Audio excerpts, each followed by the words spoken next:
suami susah banget diajak romantis. Nah, ini istilah romantis ini beda-beda soalnya.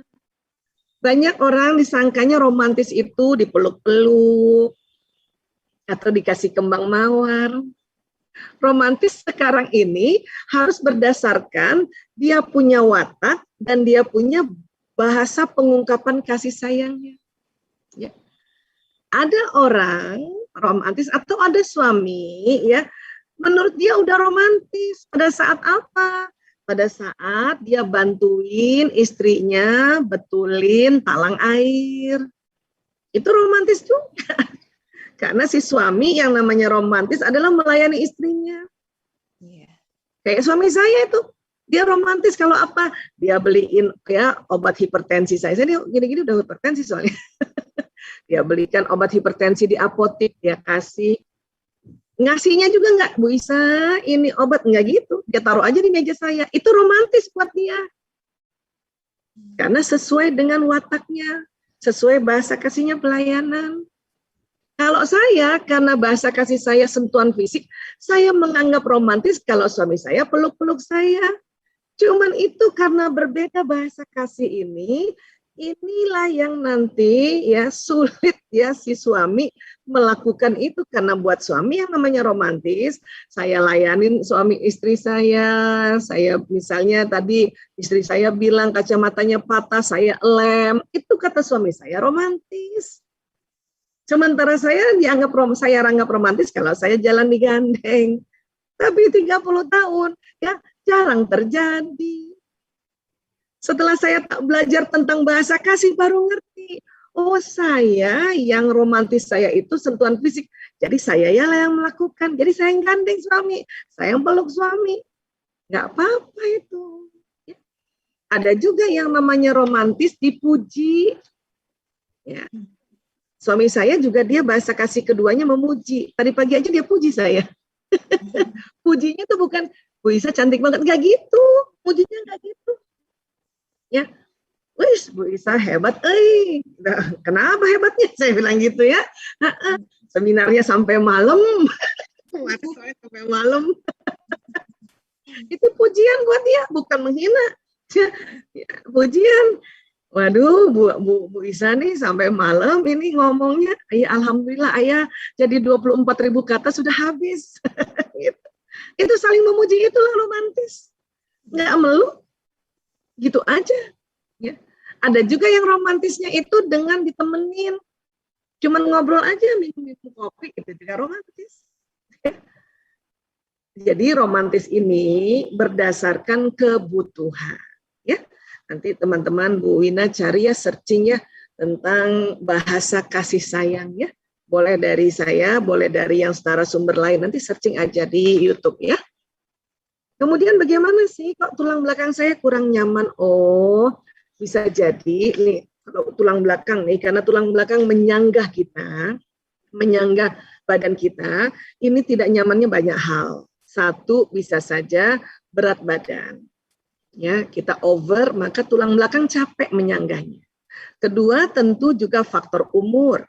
Ya, kecuali saya belum lihat nih ibu yang bertanya masih muda kah atau sudah mulai sama saya 50 tahun ke atas lebih. Ya, nah itu faktor umur juga. Dan buat perempuan 47 tahun ke atas hormon estrogen progesteronnya sudah berkurang. Ini juga yang membuat tulang belakang cepat letih. Ya. Kemudian apa lagi? Mungkin kurang berjemur, itu juga membuat tulang belakang juga cepat letih. Ya, tulang belakang ini banyak faktor. Ya kan?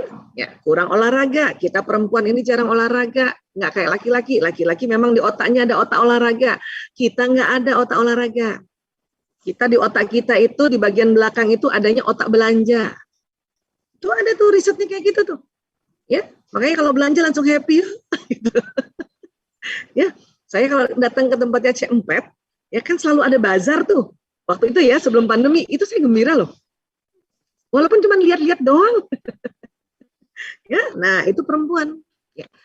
Kemudian kalau sudah mulai umur juga, sudah mulai kita misalnya jarang berjemur, jarang minum vitamin D, jarang olahraga, ditambah lagi kita suka ngedumel, nah bertambahlah ketidaknyamanan di tulang belakang. Kalau gitu bagaimana caranya untuk mengokohkan tulang belakang? Ya semua faktor kita perhatikan. Berjemurlah, tambah minum vitamin D, olahraga sedikit, ya stretching gitu ya. Kemudian juga dan kita sudah mulai kalau suami memeluk, suami baik, kita bilang terima kasih, kurangi mengeluh, insya Allah tulang belakangnya jadi jauh lebih tegar lagi, lebih kokoh lagi untuk menyanggah tubuh kita. Ya, jadi kalau soal tulang belakang kayak gitu tadi faktornya. Ya. Iya, mudah-mudahan sudah terjawab semua dan yang mirip-mirip pertanyaannya juga mudah-mudahan bisa terjawab juga, nggih. Iya. Baik. Dr. Aisyah. Kami. Enggak, ada lagi? Baik. Ya, narkoba ini yang diganggu atau dirusak itu adalah otak emosi, otak yang di tengah, di dalam.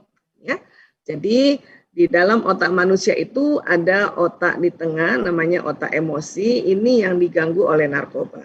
Ya, jadi orang yang pakai narkoba itu emosinya terganggu. Jadi terlalu senang, terlalu sedih, terlalu marah, terlalu atau mudah marah, mudah sedih, mudah kecewa, bahkan mudah senang juga gara-gara menggunakan obat-obatan ini. Nah, apa yang harus dilakukan? Sekarang, apakah ya suami ini atau orang yang pakai narkoba ini masih aktif pakai narkoba? Kalau masih aktif, maka perlu diobati dulu. Perlu dibujuk untuk dia mau masuk rehabilitasi atau paling tidak konsultasi. Ya, di Bandung tuh banyak tempat-tempat konsultasi. Nanti ya setelah konsultasi barulah dilihat apakah perlu rehabilitasi rawat jalan atau rawat inap. Tergantung dia tingkat penggunaannya. Ya. Nanti kalau sudah tidak pakai, barulah kita bisa berinteraksi secara biasa. Tapi kalau masih pakai, susah diajak ngomong. Kita kayak ngomong sama tembok. Nggak denger aja tuh.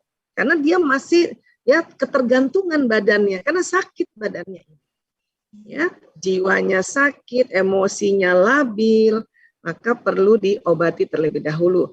Nanti kalau sudah masuk rehabilitasi, biasanya kita sebagai keluarga juga dibantu untuk diterapi juga dengan istilahnya family therapy.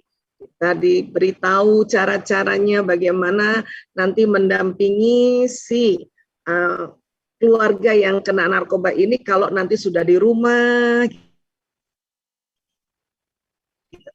Itu diajarin. Tapi kalau dia masih pakai, itu harus diobatin dulu. Nggak bisa kalau nggak.